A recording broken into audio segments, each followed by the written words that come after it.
Este, y entonces, y hay una parte que es cuestión de familiarizarse, ¿no? Pero la intención de usar la polarización de los fotones es que les quede un poquito más cerca, ¿sí?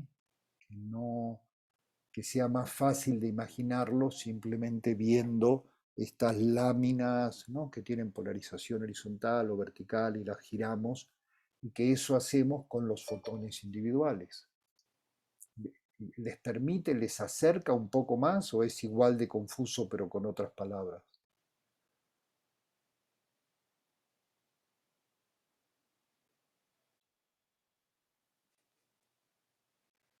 A mí sí me ayuda a pensar yo así. Sí, bueno, me alegro, por lo menos. Sí, la idea es que sí, ayudarles a visualizar un poquito más. ¿Sí? Y sí, y hay cosas de estas que son nuevas, ¿no? Es decir, y que, digo, hay muchas cosas, ¿no? Es decir, que nos acostumbramos, ¿no? Pero ¿por qué si uno mueve un alambre adentro de un campo magnético se genera una corriente?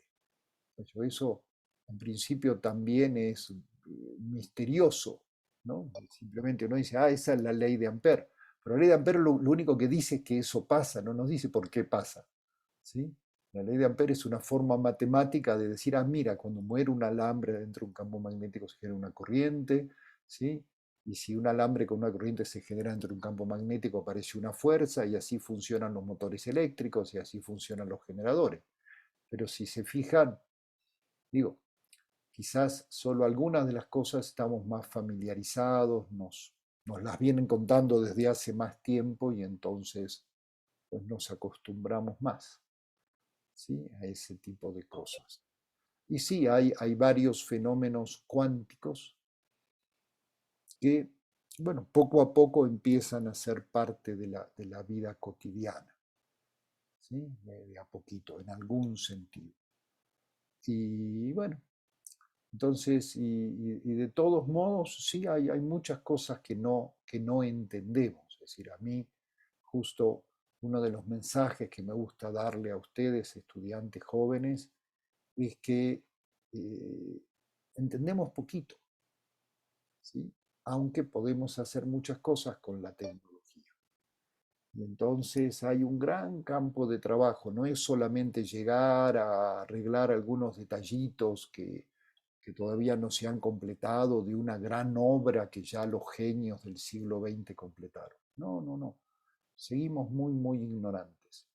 Entonces, el espacio para tener miradas novedosas, para que surjan ideas totalmente inesperadas, sigue todo el tiempo abierto. ¿Sí? No, no sabemos cuándo pueden pasar este tipo de cosas. Bueno, entonces, a ver, voy a volver a compartir. Espero que esta vez no se me vaya el Zoom, porque como vieron de la clase pasada, este, perdí toda la primera parte de las notas porque se me fue el Zoom. Entonces, vamos a hablar un poquito. Entonces, teníamos estados de polarización.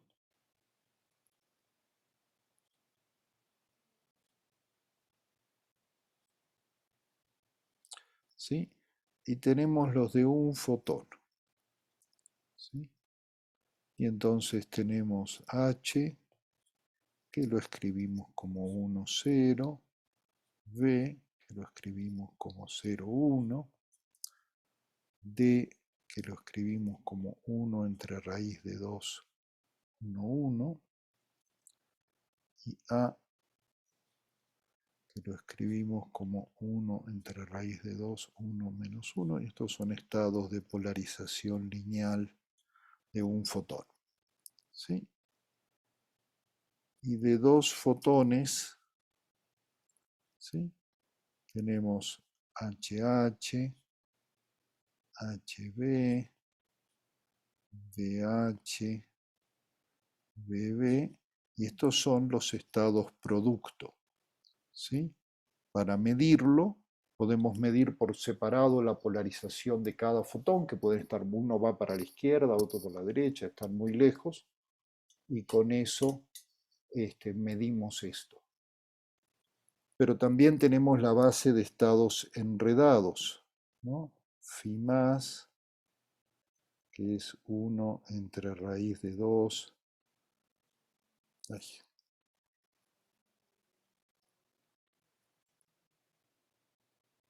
HH más VB, ¿sí? Phi menos, que es 1 entre raíz de 2, HH menos VB, Psi más, que es 1 entre raíz de 2, HB más VH, y Psi menos, que es 1 entre raíz de 2, HB menos VH. ¿Sí? Y estos estados están enredados. ¿Sí? Lo cual quiere decir que solamente se pueden medir si se miden al mismo tiempo los dos fotones, no se puede hacer por separado. ¿Mm? Y tiene todo un encanto medir esto, ¿sí? Pero se puede decir igual que hay procedimientos, en realidad los procedimientos usuales, como lo más fácil es medir por separado, entonces, digamos, hay procedimientos para generar los estados HH y BB. Por ejemplo, hay cristales, les contaba, que pasa la luz por el cristal y se genera una pareja de fotones y dependen, son de tipo 1 o de tipo 2, se generan los dos fotones con la misma polarización o con polarizaciones opuestas. ¿Sí? Y si se ponen dos cristales muy delgados uno junto al otro, entonces hay regiones del espacio donde, y se ponen con los ejes ópticos girados 90 grados, entonces, por ejemplo, si creaban el HH, ahora lo pongo girado 90 grados y va a producir un BB. Y si son muy delgaditos, entonces en ciertas zonas del espacio voy a tener que tengo la misma probabilidad de tener HH o BB, entonces eso es un psi más, por ejemplo. Y también se puede generar un phi más o un phi menos, ¿sí? Dependiendo cómo. Entonces hay arreglos para hacer eso y hay arreglos complicados también donde se hace al revés. Se tiene, por ejemplo, un estado enredado y se lo desenreda para luego medir separando los fotones en la base HHBB. Si se acuerdan, para los estados de un fotón hacíamos algo parecido. Medíamos siempre en la base HB y para medir en la base de A primero lo rotábamos y después medíamos, o en la base de polarización circular primero lo pasábamos a polarización lineal y luego se mide. ¿Sí? Entonces, pero esto es mucho más complicado, es toda una tecnología complicada, pero se pueden producir estos fotones y se pueden medir. De hecho, producirlos es mucho más fácil que medirlos, pero todo eso ya se puede hacer. ¿Sí? Y hasta aquí vamos bien. Una de las cosas que vimos, y que ustedes lo vieron en la tarea, es que phi más yo lo puedo escribir como 1 entre raíz de 2 HH más VB, y también lo puedo escribir como 1 entre raíz de 2 DD más AA.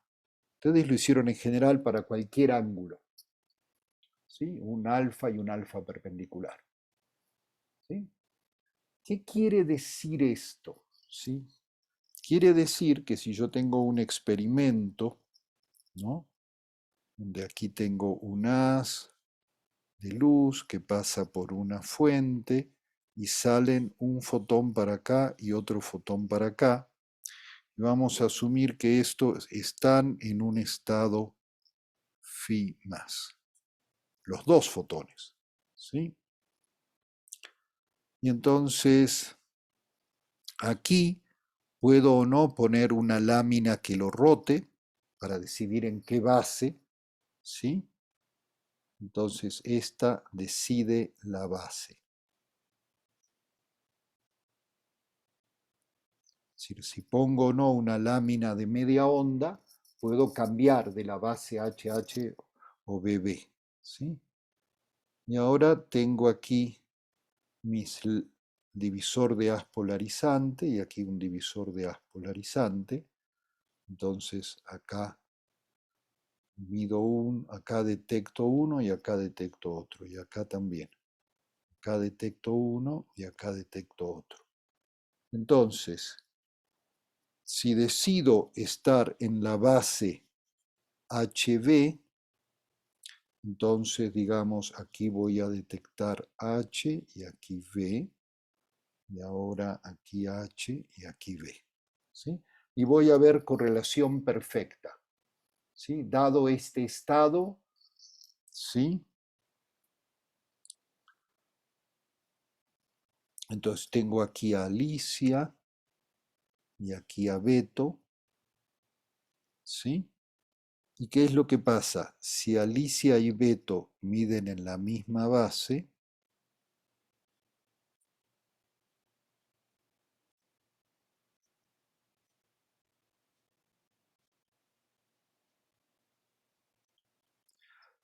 siempre obtienen el mismo resultado.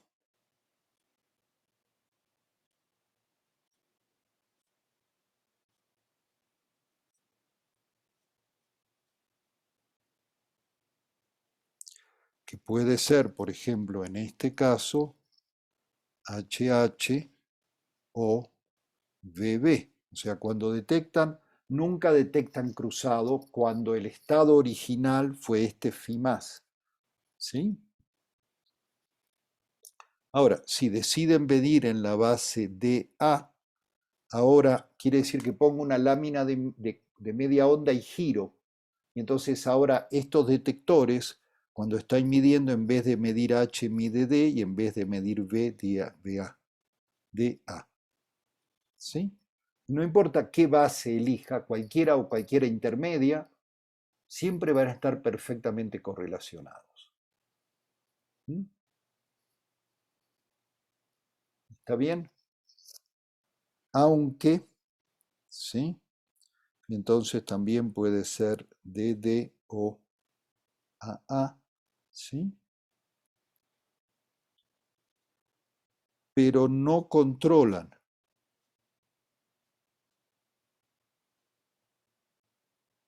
¿sí? Los resultados son al azar,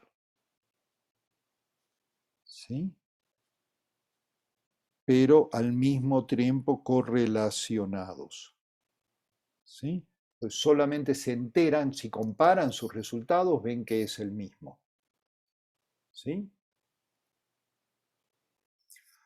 Y esto es muy útil, esto es lo que se llama el enredamiento cuántico.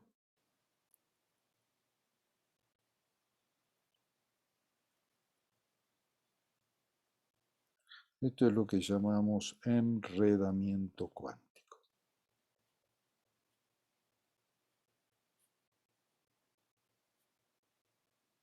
¿Sí? Y ya vimos que esto no se puede explicar diciendo que la mitad de las veces la fuente manda HH y la otra mitad VB, porque entonces eso me daría correlación perfecta en esa base, pero en la base DA no, la mitad de las veces tendría resultados correlacionados y la otra mitad los cruzados, los DA y AD. ¿Sí? Eso lo demostramos explícitamente en una clase, ¿se acuerdan? ¿Sí? Entonces no puede ser que a veces son HH y a veces son BB. ¿Sí? Esto es algo mucho más intrínseco. ¿Sí? Esto es algo que está construido así. ¿Sí? Ahora, entonces, la mecánica cuántica me dice qué pasa, no me dice por qué, cómo es, si hay algún mecanismo que hace eso. ¿Sí? Entonces, Justamente uno puede preguntarse, ¿existe un mecanismo para explicar esto? ¿O puede existir? La mecánica cuántica no me dice nada.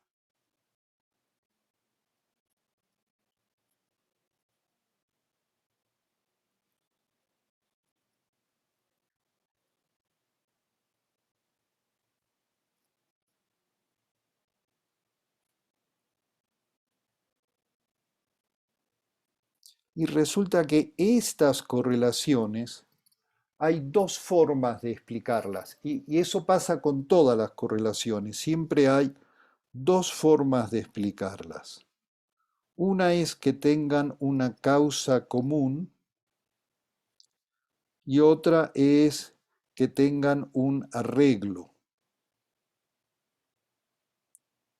¿Sí?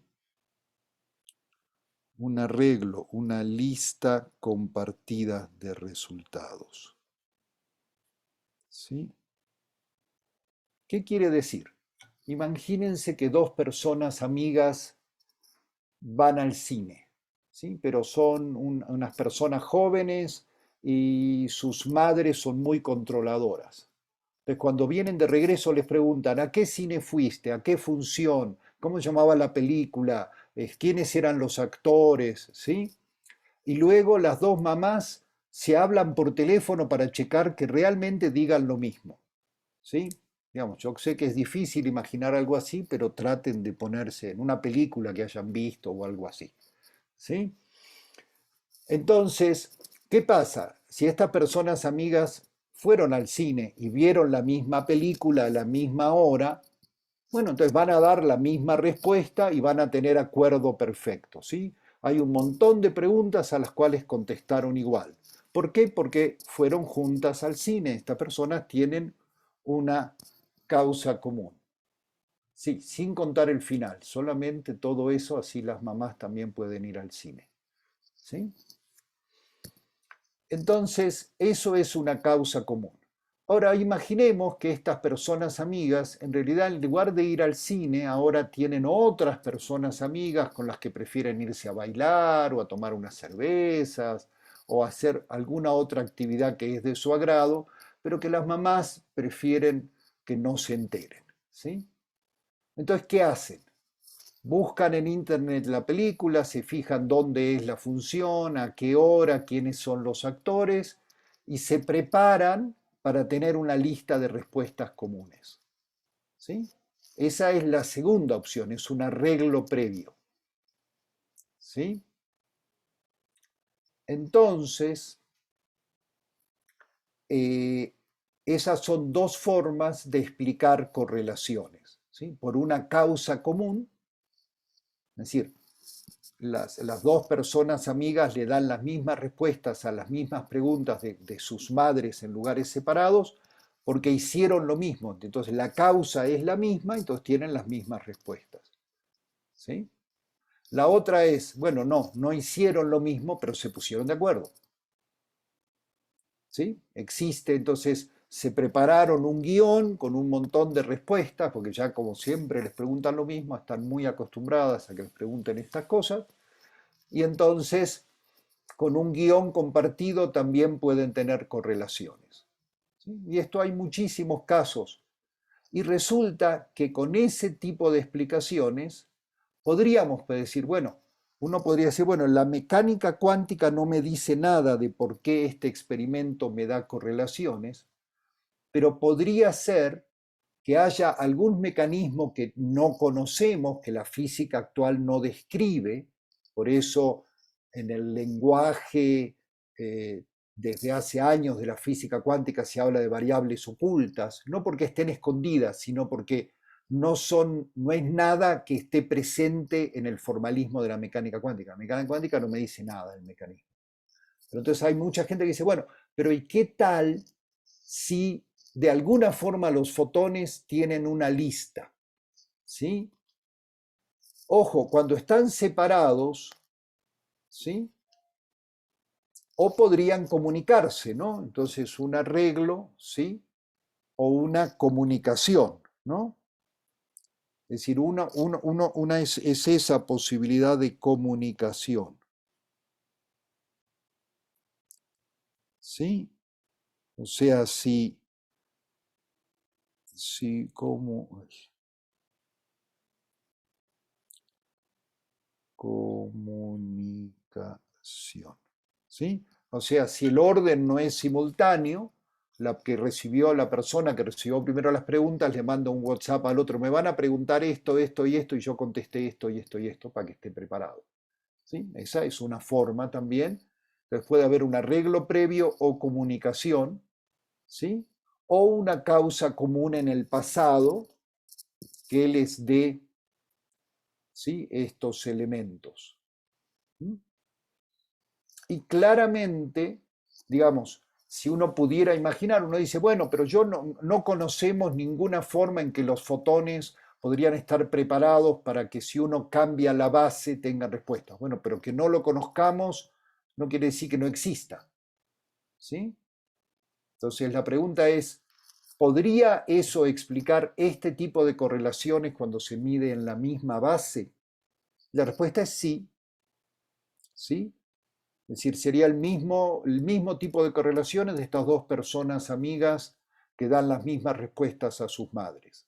¿Sí? Hay muchas formas que no tienen nada de mágico ni de extraño para explicar esto. ¿Sí? Entonces, hasta aquí uno podría decir, bueno, la mecánica cuántica no me lo dice, pero podrían existir estas variables ocultas. Ocultas simplemente quieren decir desconocidas acá, no es nada mágico, ¿sí? Es que, digamos, que tiene que ver con una vieja discusión que probablemente han escuchado mencionar por ahí sobre si la mecánica cuántica es completa o no, ¿no? Suponiendo que alguna teoría pudiera ser completa. Pero, por ejemplo, Einstein fue junto con toda una parte de la comunidad de los creadores de la mecánica cuántica, que no le gustó que solo se pudieran hacer predicciones en probabilidades, ¿sí? Dijo esa famosa frase de Dios no juega los dados, ¿sí? Y Bohr le contestó, ¿por qué no deja ya de decirle a Dios lo que tiene que hacer? ¿Sí? Y entonces, mucha gente, desde la creación misma de la mecánica cuántica, hace ya más de 90 años, ha estado tratando de buscar, ¿habrá otra forma de explicar esto? ¿Sí? Y lo que vemos es que para este tipo de experimentos, cuando se mide en la misma base, ¿sí?, entonces,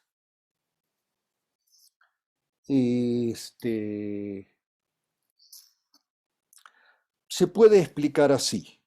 Y entonces, ahí viene lo que se llama el experimento de Bell, ¿sí? Aunque luego ahora está lo que se llama CACSH por 4 autores, ¿sí?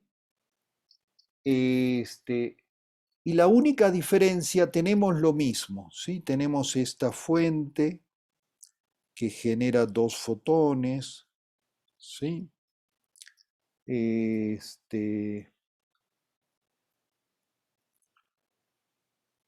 En un estado enredado, ¿sí? Tenemos la posibilidad de cambiar de base acá, y luego aquí en cada una de estas medimos en cada una de las bases. ¿Sí? Entonces ahora vamos a tener una variedad de bases. Entonces hasta aquí es prácticamente lo mismo que antes, excepto que vamos a permitir, ¿sí? Y entonces tenemos a Alicia y a Beto, ¿sí? Pero ahora Alicia y Beto pueden elegir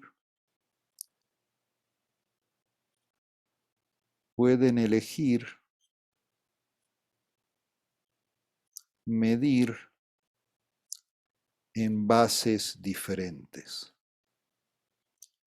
¿sí? O sea, la base de polarización, el ángulo este en el cual van a construir su base, este alfa y alfa perpendicular, pueden ser varios, ¿sí? Ni siquiera tienen que ser dos, pueden ser muchos. ¿Sí? Esa es una generalización. Y me dice, bueno, pero ahí ya no va a haber correlaciones. ¿Qué es lo que podemos ver? ¿Sí?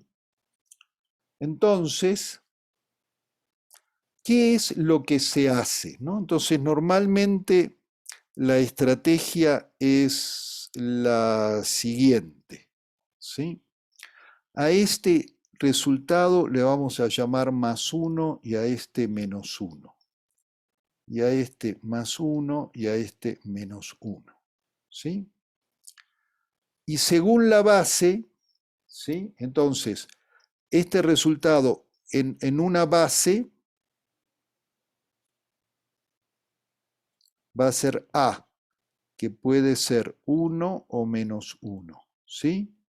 Y en otra base va a ser A', que también va a ser 1 o menos 1. ¿Qué quiere decir? Que ahora, si es H, B, D o A, por ejemplo, ¿no? Simplemente le vamos a dar un valor numérico de 1 o menos 1. ¿Sí? Digamos que es el resultado. Si hace clic el detector de arriba es 1, si hace el de abajo es menos 1. Pero según cómo puse a la lámina de media onda, puedo elegir en qué base. Entonces, unos resultados los llamo A y otros A'. Y de este lado tengo una B, que es 1 o menos 1, o una B', que también es 1 o menos 1. ¿Sí? Y hasta ahí simplemente esto me permite hacer unas cuentas. ¿Sí? Entonces, ¿qué se hace? Se hacen muchas mediciones, ¿sí? En dos bases diferentes que elige Alicia y dos bases diferentes que elige Beto, ¿sí? Y se calcula el promedio, bueno, y se calculan promedios,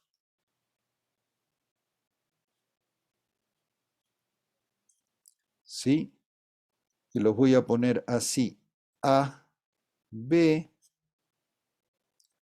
A, B', A', B y A', B'. ¿Sí? ¿Está bien?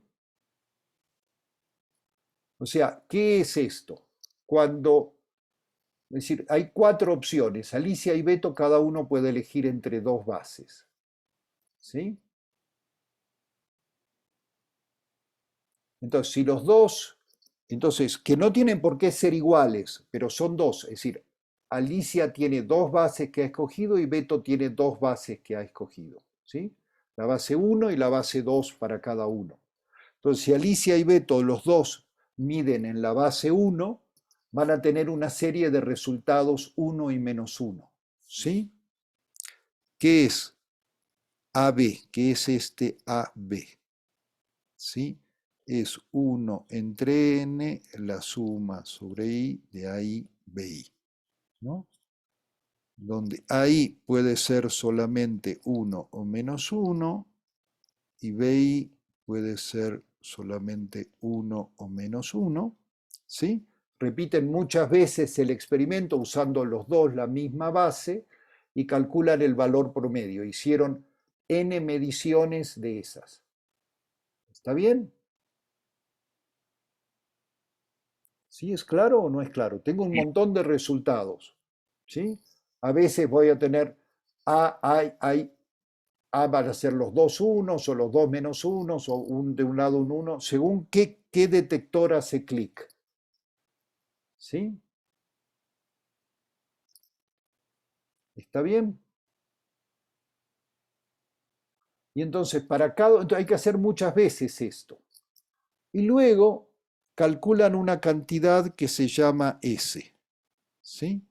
Y esta S es AB más AB' más A'B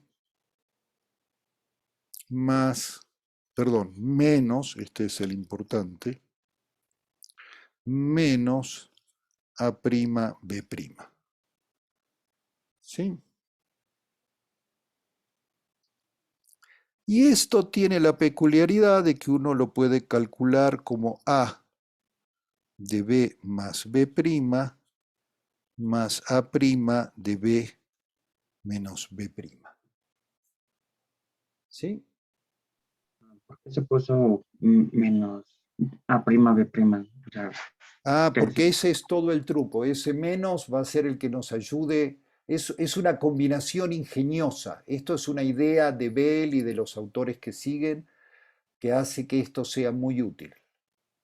Ah, ok. ¿Sí? Entonces, ¿qué puede pasar? Tengo dos casos. Como B y B' pueden ser uno o menos uno, tengo el caso, ¿no? Entonces tengo dos casos, ¿no? Entonces, si B es igual a B', ¿sí? Entonces S es A por 2B, ¿sí? Y esto tiene que ser más o menos 2, porque A o B valen 1 o menos 1. ¿Está bien? Y si B, la otra posibilidad que B sea menos B',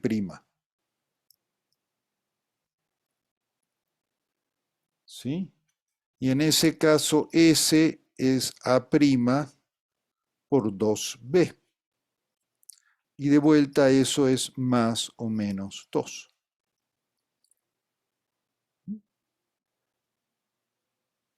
¿Está bien? Entonces yo tengo un resultado de cada uno de estos. Y fíjense que este es un promedio de 4 mediciones diferentes. ¿Sí? Cada uno de estos promedios puede ser solamente tener los valores 2 o menos 2, habiendo decidido que A', B y B' solamente pueden tener los valores 1 y menos 1. ¿Sí? Entonces ahora calculamos el promedio de S. Y como un promedio es simplemente una cantidad lineal en cada uno de ellos, ¿sí? Esto es el promedio de AB más el promedio de AB' más el promedio de A'B menos el promedio de A'B'. ¿Sí?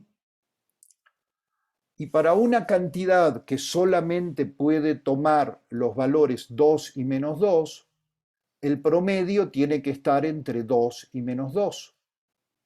¿Sí? O sea, si todos fueran iguales y valen 2, el promedio son 2.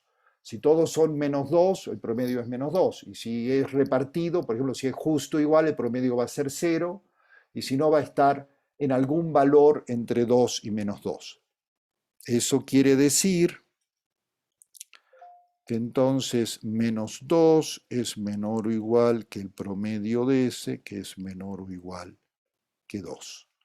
O si lo quieren poner de otra forma, el valor absoluto de S es menor o igual que 2. ¿Sí? Y esta cosita sencilla se llama desigualdad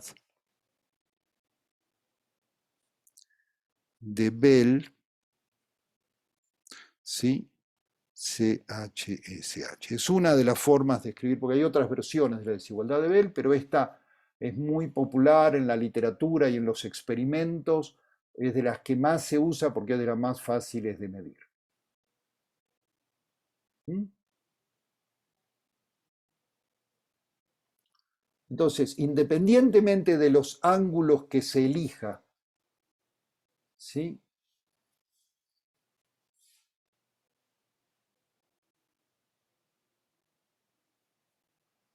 Ahora, fíjense que esto no es algo que se pueda medir en un solo experimento, ¿sí? Cada uno de estos promedios cada uno de estos, ¿sí? De estos, por ejemplo, este de acá, requiere, Alicia y Beto ponen cada uno la base de polarización, la base de polarización 1 que eligieron, que no tiene por qué ser la misma, ¿sí? Y se miden un montón de veces, 10.000 veces, y se toma el promedio, digamos, cada uno reporta lo que midió, una lista de unos y menos unos, se hacen los productos y se toma el promedio, ¿no? Si es en el mismo, digamos, a veces esto está en el mismo laboratorio a 1 metro uno del otro, entonces la misma computadora va registrando, ¿sí? Entonces, ¿sí? El, y entonces cada uno hay que hacerlo por separado, ¿sí?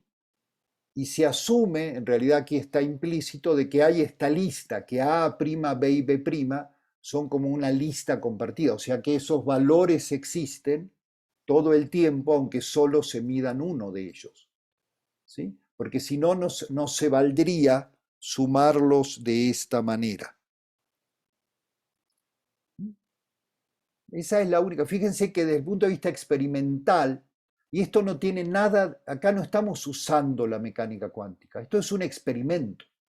Se está usando, se puede usar polarización de los fotones, se puede usar spin del electrón, se pueden usar muchas cosas. Tú lo único que necesitas es poder construir un estado enredado. Eso es algo que ocurre en el experimento, ¿sí? Y que, y que se mide. ¿Sí? Y se miden estas cosas.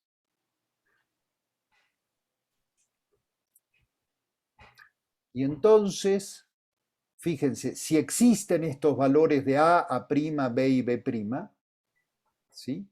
Que es de alguna forma la idea de una lista compartida, solamente eso, y si se puede hacer esta suma de los promedios es válida, entonces, fíjense que toda la demostración es muy sencillita, son unos numeritos muy fáciles, y se llega a esta desigualdad de Bell, ¿sí? Y es notable porque Bell dijo, bueno, entonces esto lo hizo hace como 50 años, ¿sí? Es decir, dijo, wow, entonces la mecánica cuántica no me dice nada sobre si hay si estos números, si esta lista compartida existe o no, pero, pero el experimento sí me puede decir, ¿sí? Y desde los años 70 en adelante, estos experimentos se han repetido miles y miles de veces en diferentes contextos, ¿sí? Y para ciertos valores de las bases, cuando se eligen ciertos valores de las bases para Alicia y Beto, se ve que en el experimento el valor esperado del promedio de ese es mayor que 2, 2.5, 2.7, ¿sí? Y entonces, esto es algo muy importante. En los experimentos,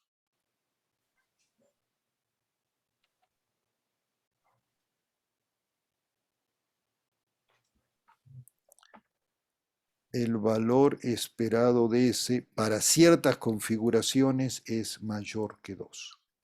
¿Sí? Y esto se conoce como la violación experimental de las desigualdades de Bell.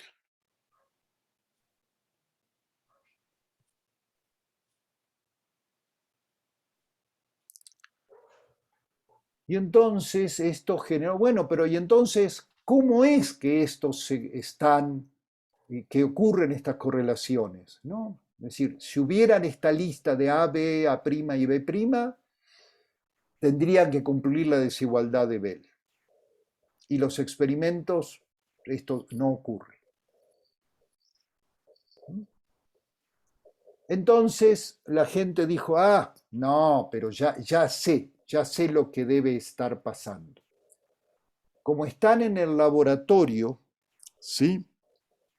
Hay un mecanismo, ¿sí? que, que elige las bases, ¿no? Entonces, acá estamos diciendo que las bases se eligen al azar, ¿sí? Pero ¿qué tal si hay un mecanismo desconocido por el cual cuando se elige esta base, el fotón que viene para acá, ¿no? Es decir, el detector, esto tiene tiempo de mandar una señal desconocida, no sabemos cómo, ni, pero podría pasar que se comunique, ¿sí? Entonces, si ustedes miran en la literatura de desigualdades de Bell, van a ver que estaban los famosos loopholes,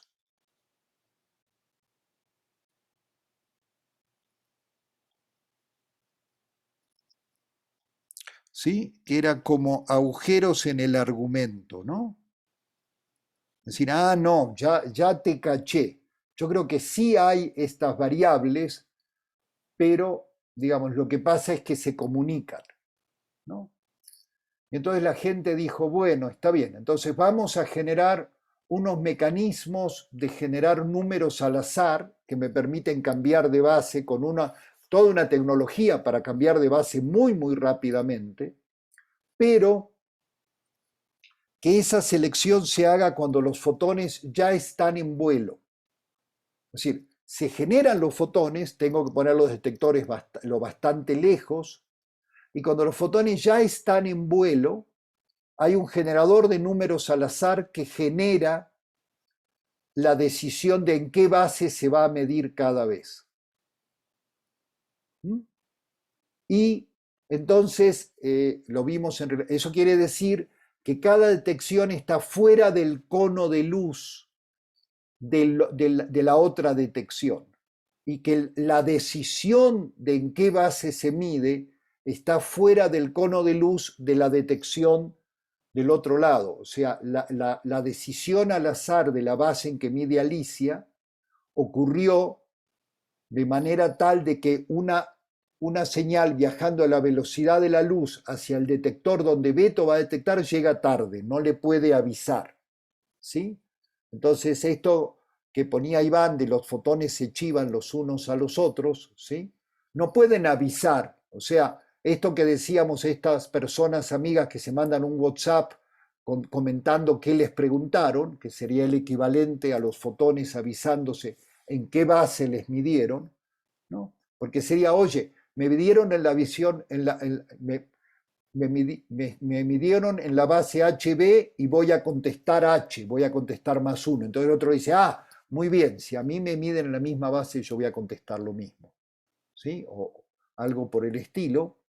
Esto, entonces, se empezó a trabajar, tomó todavía como 20 años tener la tecnología para poder hacerlo, ¿sí? Para que fueran fuera del cono de luz. Y entonces eso elimina la posibilidad de comunicación. ¿Mm? Y este, además, digamos, los detectores tienen una cierta eficiencia que a veces no es muy grande, ¿no? En algunos casos era ineficiencia del 20, del 30%. Entonces alguna gente dice, pero ¿y qué tal si como la eficiencia no es tan buena, algo pasa, un mecanismo desconocido, por el cual los detectores solo detectan fotones que están correlacionados y los anticorrelacionados no los ven? ¿Sí? Entonces, se viola la desigualdad de Bell, pero es porque los detectores, por algún motivo misterioso, conspiran para engañarnos y hacernos creer que las desigualdades de Bell se violan, porque la eficiencia es muy baja, entonces se dan el lujo de tirar 7 de cada 10 fotones. Entonces no los tiran al azar, los tiran con maña. Entonces hay gente que decía, bueno, a ver, está muy complicado. Bueno, a ver, pero yo estoy tratando de entender por qué hay correlaciones y a mí no me vengas con que eso no puede pasar. Entonces, de vuelta, ya en este siglo, consiguieron hacer detectores con eficiencias del 80 y el 90%. ¿Sí? De manera tal de que si eso pasa, la fracción es tan pequeña que no puede afectar seriamente el resultado. ¿Sí? Y se siguieron violando las desigualdades de Bell, ¿no? Y alguna gente decía, bueno, pero ¿qué tal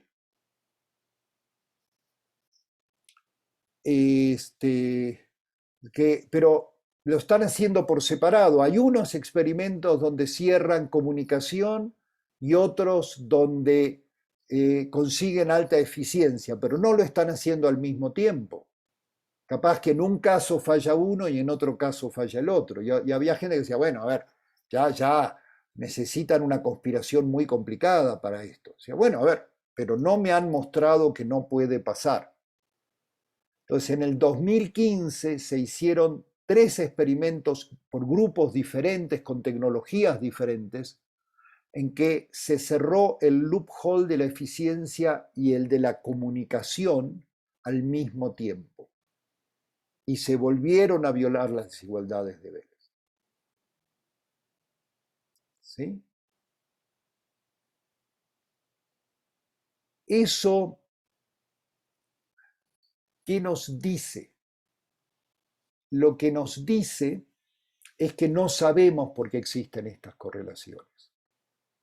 ¿Sí?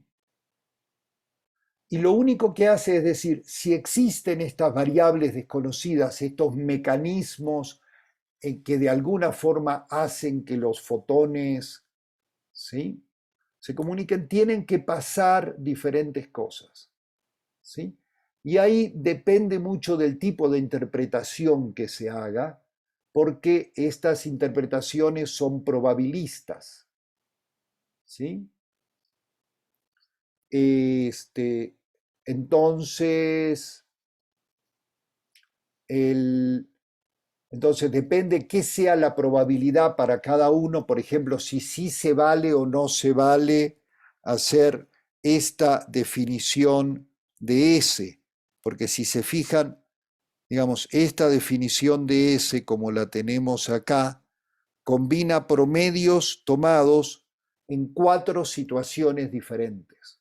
¿Sí?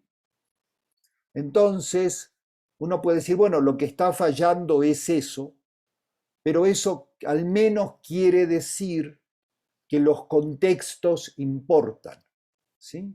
Entonces, por eso, digamos, uno puede decir, existen las correlaciones, no tenemos la más remota idea por qué, punto. Pero hay gente que decir, no, pero yo quiero hacer teorías de variables ocultas. Muy bien, entonces las teorías de variables ocultas tienen que ser contextuales. Y hay una teoría muy famosa que se llama la teoría de onda piloto de Broglie-Bohm, que permite tener variables ocultas, pero entonces hay efectos muy fuertes a distancia. ¿Sí? O sea, lo que pasa en un detector afecta instantáneamente lo que pasa en el otro detector, de una manera que no permite violar causalidad, pero que existe, es decir, existe ese potencial no local, ¿no? Y entonces, o sea, entonces se pueden hacer teorías de variables ocultas, pero esas requieren contextualidad, o sea, que todo lo que pasa en el universo afecta a cada objeto. ¿Sí? Entonces, esto ha tenido muchas consecuencias filosóficas. Habrán escuchado quizás algunos de ustedes hablar del holismo.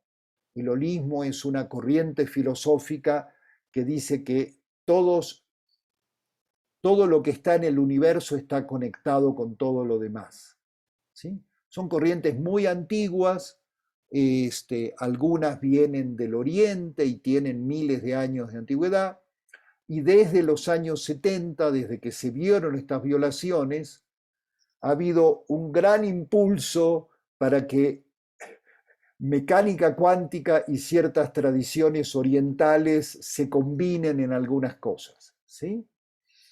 Dependiendo si así es como lo queremos entender, ¿sí? Es decir, mi opinión personal es que la mecánica cuántica nos dice muy poquito sobre la filosofía, sobre qué somos, y todo eso. Solamente lo que nos dice en una versión muy minimalista es que hay correlaciones entre mediciones distantes que no podemos, que la mecánica cuántica describe muy bien, pero no explica.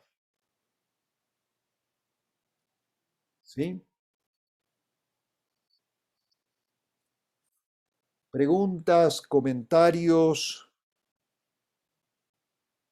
Profesor, ¿podría volver a explicar cómo es que se resolvió lo de la distancia temporal?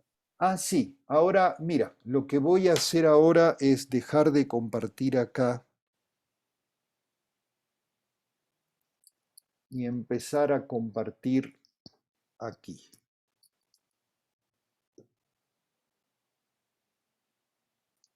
Entonces voy a compartir acá. Ahora vengo acá.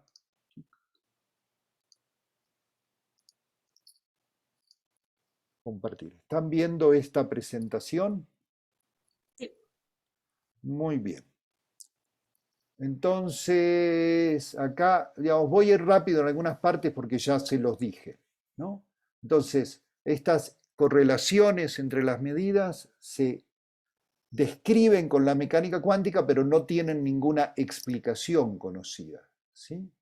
Entonces, Bell justamente dijo que si hay una teoría de variables ocultas, tiene que ser no local. No local y contextual son términos que no significan lo mismo, pero que son muy cercanos, ¿sí? Es decir, si hay efectos lejanos que se están afectando y están fuera del cono de luz cuando se vale relatividad especial, entonces eso quiere decir que es no local, ¿sí? De alguna gente piensa que contextual es más fuerte que no local y depende cómo lo interpreten, ¿sí? Entonces, esto les decía, ¿no? Es decir, las correlaciones pueden ser por comunicación o por acuerdo previo, ¿sí? O por una causa común en el pasado. Ahora vamos a ver esto, ¿sí? Entonces aquí tenemos el experimento, esta es una imagen más linda que me dibujo, ¿sí? Y acá tienen de vuelta Alicia y Beto, el estado phi más, ¿sí? Que se generó, y los unos y menos unos, ¿sí? Y entonces tenemos los resultados posibles, A', B y B'. Me dicen si voy muy rápido, ¿sí? Y acá, bueno, esto ahora lo vamos a ver. Esto va a ser muy importante mostrar que este promedio es lo mismo que la probabilidad de que sean iguales menos la probabilidad de que sean diferentes, ¿sí? Pero esencialmente, si se fijan, este E a B es el promedio de A por B como lo escribimos, ¿sí? Y por supuesto, como A y B son números 1 o menos 1, su promedio tiene que estar entre 1 y menos 1. Y entonces esta es la misma combinación, acá la pueden ver. Y esto es, esta cuenta espero que se les haga muy sencilla. ¿Sí? ¿Está bien? Hasta aquí esto es lo que les acabo de contar. Y entonces ahora vamos a los experimentos, ¿sí? El primer experimento muy famoso es de Alan Aspect, en el año 1982, ¿sí? Y ahí, para ciertas bases, para ciertas configuraciones de la pareja de bases que usa Alicia y que usa Beto, se vio que se violaba el número de 2 por más de 5 desviaciones estándar. Pero del año 82, o sea, hace casi 40 años hasta ahora, ha habido muchísimo trabajo. Entonces, este problema de la detección dice que este parámetro de eficiencia eta tiene que ser mayor al 66%, o algunos dijeron que hasta el 83%, usando modelos teóricos muy serios, ¿sí? Pensando esto que les contaba, que podía haber una conspiración, o sea, que los detectores estuvieran detectando solo justo las partículas que violan la desigualdad y entonces le daban mucho peso, ¿sí? Entonces ya en el 2001 se hicieron los primeros experimentos, fíjense que el valor era 2.25 más menos 0.03, con una eficiencia mayor al 90%. Entonces hace 20 años se cierra el loophole de la detección. Ahora viene lo de la comunicación, por eso quise pasar a esto. Tengo la fuente, ¿sí? Y en esta fuente tengo los conos de luz, ¿sí? Acá está, si se fijan, esta es la línea de universo del detector de Alice, esta es la línea de universo del detector de Bob, ¿sí? Ves que son ejes verticales como los usamos en relatividad especial. Y estas líneas que salen hacia acá, ¿sí? Es cuando se crean, hay un cierto rango de tiempo en que se creó la pareja de fotones. Entonces, ¿qué se está haciendo? Fíjense, donde está esta flecha es el momento en que en el laboratorio de Alicia se toma la decisión de en qué base se va a medir con un generador de números al azar. Y esta flecha me da el momento en que en el laboratorio de Beto se toma esa decisión, ¿sí? Y entonces, y este es la región de tiempo donde se hace la medición cuando Alicia, ya con la base elegida, tiene el clic en un detector, y esta es la región de tiempo en el que Beto tiene clic en el detector. Y lo que se está diciendo es que la decisión acá fue cuando los fotones ya estaban en vuelo, ¿sí? Cuando se creó la pareja de fotones ni siquiera se había decidido en qué base se iba a medir. Entonces no tenían forma de ponerse de acuerdo antes. Y una vez que se detecta, están fuera del cono de luz. La detección es suficientemente simultánea para que no puedan comunicarse entre ellos, ¿sí? Entonces, todos estos eventos, la decisión de en qué base se mide y la medición de un lado, están fuera del cono de luz de los eventos del otro. No sé si esto ayuda a la pregunta que me hacías. Sí, ya con el diagrama me queda más claro. Y también con su explicación. Por eso se hacen estos diagramas, justamente, ¿sí?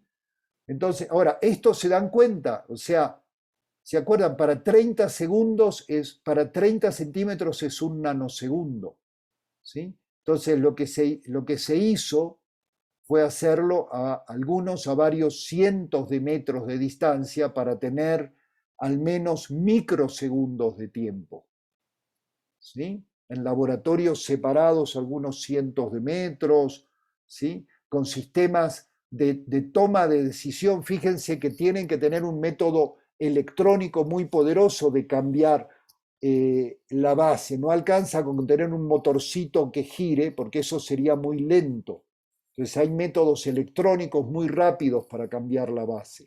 Se tiene que hacer en microsegundos o menos, ¿sí?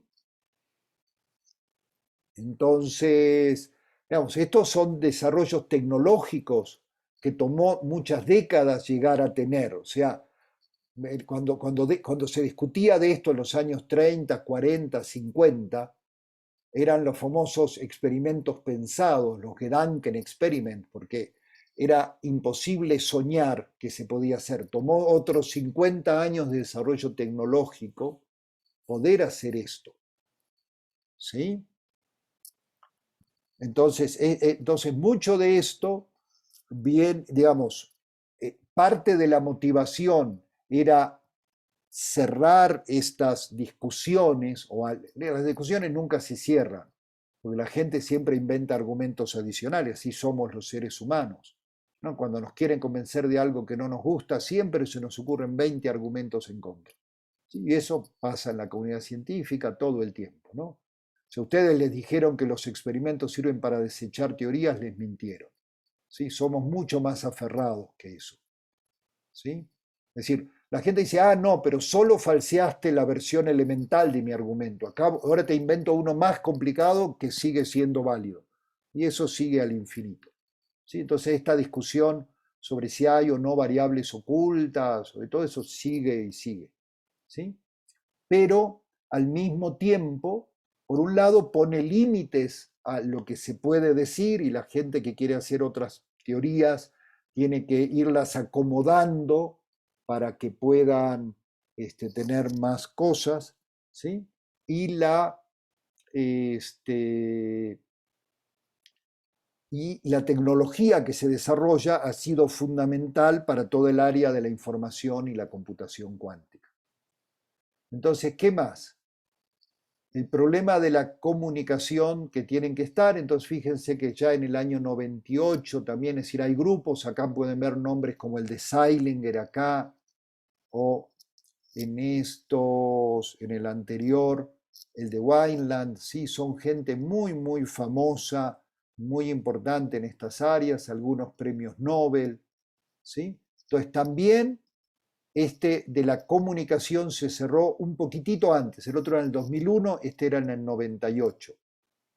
Pero recién en el 2015 se pudieron hacer mediciones donde los dos se pudieran hacer al mismo tiempo. ¿Por qué? Porque para hacer lo de la distancia se necesitaban usar fotones y para tener detectores de alta eficiencia se usaban estados de electrones pero que se pueden detectar con mucha mayor eficiencia, pero tienen mucha menos, digamos, no se pueden transmitir. Entonces, poder hacer las dos cosas al mismo tiempo tomó otros 15 años. Y en 3 artículos diferentes, ¿sí? Fíjense que acá de vuelta vemos el nombre de Seilinger, ¿sí? Son equipos enormes de muchas instituciones, los numeritos están listando el número de instituciones diferentes, ¿sí? Entonces, esto fue muy importante, ¿sí? Entonces ven que en 2015 se dice que se cerraron los 2 agujeros en la teoría al mismo tiempo en 3 experimentos, ¿sí? Y entonces se dice, una forma de hablar de esto, es que se dice que hay que renunciar al realismo local, ¿sí? O sea, que si hay algunas variables ocultas tienen que poder actuar a distancia, no pueden quedarse cada una de ellas, tienen que tener influencia o lo mismo, en otras palabras, ser contextuales. ¿Sí? Entonces ahora, digamos, esto es una visión de algunas, hay gente que sigue teniendo otras miradas, ¿no? Pero sí en general hay una variedad, digamos, todo el mundo está de acuerdo en que hay correlaciones de largo alcance y que esas tienen usos tecnológicos. ¿Sí? Ahora, acá, fíjense que hay otro loophole que es más complicado, que es el del libre albedrío. ¿Qué es lo que dice el libre albedrío? Dice, ¿qué tal si hubo un evento aquí mucho más atrás, ya se me sale la flechita, donde todo esto está dentro del mismo cono de luz y por algún motivo no es cierto que estos generadores de números al azar generan números al azar? Hay algo que los controla. ¿Sí? En el pasado hay algo desconocido que los controla y que hace que siempre elijan las bases de manera tal que se violen las desigualdades de Bell. ¿Sí? Entonces, eso tiene que ver con el libre albedrío. ¿Escucharon hablar del libre albedrío? Se habla mucho en filosofía y en religión. ¿Escucharon hablar de eso? Sí. ¿Sí? ¿Qué escucharon decir del libre albedrío? Pues dicen que el libre albedrío es como la libertad de cada individuo de tomar sus decisiones, o sea, que no están determinadas o no están influidas por algo más. Exactamente, porque, digamos, fíjense, por ejemplo, es una discusión que tiene que ver con la Biblia y el cristianismo, por ejemplo. O sea, si en el plan de Dios estaba que Cristo fuera entregado a los romanos y crucificado para que fuera una enseñanza y su amor creara toda una cultura y una religión diferente, entonces Judas era el instrumento de Dios para que eso pase. Judas no era una mala persona, era un discípulo amoroso de Cristo que tuvo que hacer lo que el plan de Dios tenía para él. ¿Sí? Eso es cuando no hay libre albedrío. Es decir, esta idea de hay un plan. ¿Sí? Entonces, eso puede tener que ver en la religión. Y aquí uno diría, bueno, a ver, pero entonces si eres un físico que está planteando eso, entonces estás diciendo que los seres humanos somos como robots y que estamos viendo, somos actores en el guión de una película que ya está escrita. ¿Sí? Y nosotros creemos, estamos programados para creer que tomamos decisiones, pero en realidad no. Entonces alguna gente decía, no, tampoco, esto estamos diciendo que acá hay un efecto que dura unos microsegundos, no tiene por qué ser tan antiguo, ¿sí? Y entonces, pero esa era una objeción que la comunidad científica tomó muy en serio, hizo dos experimentos diferentes muy recientes para probarlo, ¿sí? Esto les decía, ¿sí? Esto es la descripción de algunos de los experimentos, y justamente estos de acá, ven acá 818 metros, 493 metros, ¿sí? Y todas tecnologías diferentes, ¿sí? Y acá tienen otro esquema de cómo, incluso cómo se generan números al azar. Todo un grupo del ICFO liderado por Gorman Mitchell construyó por primera vez unos generadores de números al azar que generan gigabits de números al azar por segundo con tecnologías cuánticas. ¿Sí? Muy, muy impresionante. ¿Sí? Entonces, para que esto sea menos de 33 nanosegundos en el pasado, para que justamente, ¿sí?, no puedan afectarse, ¿sí?, cuando se generan esos números y todo eso. Pero luego vino este otro experimento que se llama The Big Bell. Entonces, miren, todos estos puntitos son lugares en el mundo donde grupos de gente dijeron muy bien. Entonces, vamos a ver esto del libre albedrío. Vamos a poner a miles de personas a generar números al azar. Había dos métodos. Uno, que tenías que escribir ceros y unos lo más rápido que quisieras en el teclado. El otro era un videojuego donde según cómo movías el mouse o cosas se iban generando números al azar. Y estos bits se mandaban en tiempo real a los experimentos. ¿Sí? El ICFO recibía estos, ¿sí?, estos números de alta calidad y también generaba números aleatorios con el generador de números aleatorios del ICFO, las dos cosas, y los repartía en experimentos que se hicieron en todo el mundo. El 30 de noviembre del 2016, en muchos grupos, acá solo, no estoy listando todos, solo algunos, hicieron experimentos midiendo la violación de desigualdades de Bell con diferentes tecnologías todos, pero usando números que generaban personas. ¿Sí? ¿Por qué? ¿No? Y algunos de ellos, por ejemplo, este de NIST, que era el más impresionante, estaban usando 100.000 mediciones por segundo y en total usaron 81 millones de bits, ¿sí?, para medir desigualdades. Y como pueden ver, en todos los experimentos se vieron violación de las desigualdades de Bell con una incertidumbre muy lejos del valor 2. ¿Sí? Entonces, ¿qué estaban probando acá? Estaban diciendo, a ver, ya no me puedes decir ahora que hay algo en el laboratorio que viola libre albedrío, pero con unos pocos microsegundos. Acá necesitarías que decenas de miles de personas en diferentes partes del planeta estén influenciados y tomando decisiones que parecen al azar, pero que están controladas por algún efecto previo. ¿Sí?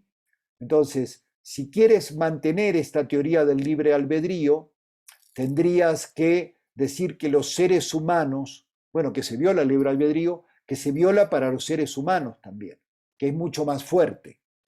¿Sí? Entonces, y se divirtieron mucho haciendo este experimento. ¿Sí? Entonces, sí, Natalia, ¿qué dices? Entonces, si se cumpliera que el loophole del libre albedrío era la causante de la violación, entonces se esperaría que el valor de S fuera siempre menor que 2 en No, las no, no. mediciones. Bueno, a ver. No, no, no. Aquí es, bueno, si eso fuera en una causa local, pero aquí lo que están diciendo es, mira, ahora ponemos a gente en diferentes partes del mundo en tiempo real a generar números al azar para decidir en qué base se mide. ¿Sí? Y se sigue violando la desigualdad de Bell. Entonces el argumento es, si hay una causa previa que está controlando a todas estas decenas de miles de seres humanos, entonces los seres humanos somos también en algún sentido robots controlados por algo. ¿Sí? O sea, no, digamos, se está forzando a que el argumento de, del, del libre albedrío afecte también a los seres humanos, que no se pueda decir, no, no, no, mi argumento es técnico y chiquito y solo tiene que ver con fotones. ¿Sí? Y se hizo este experimento hace 5 años.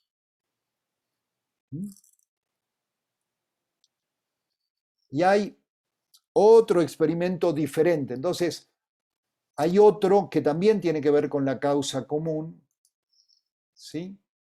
Que es usando, fíjense acá lo que hicieron fue mandar parejas de fotones enredados a dos observatorios astronómicos separados. ¿Sí? A 500 metros uno del otro son unos telescopios. ¿Sí? Tienen la fuente y tienen dos telescopios diferentes que apuntan hacia luz de cuásares muy distantes, que están separados a 7.800 millones de años un cuásar del otro.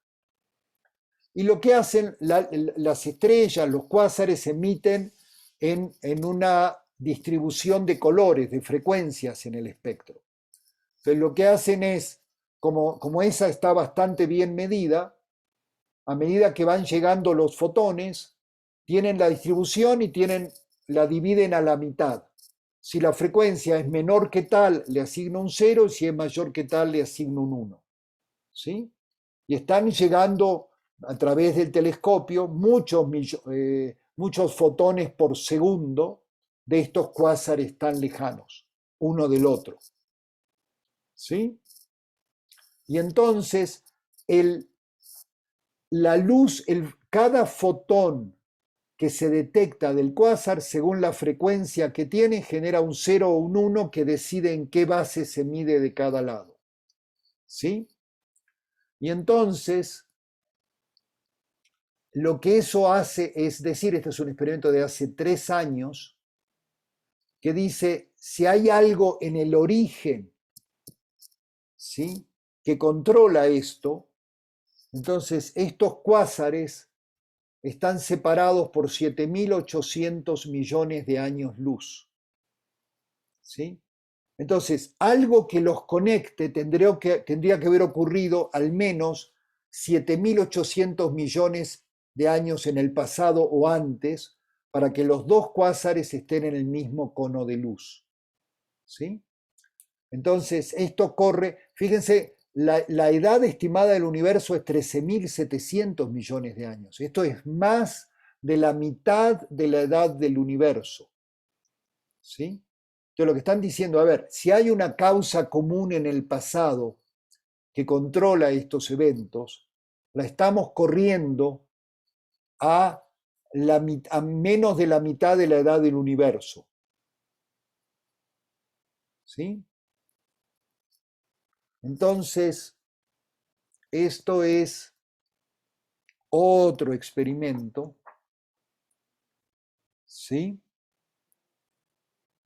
Que explica estas cosas, ¿sí? Que hace que sea muy poco probable. ¿Sí? Ahora, fíjense que la comunidad científica se toma muy en serio,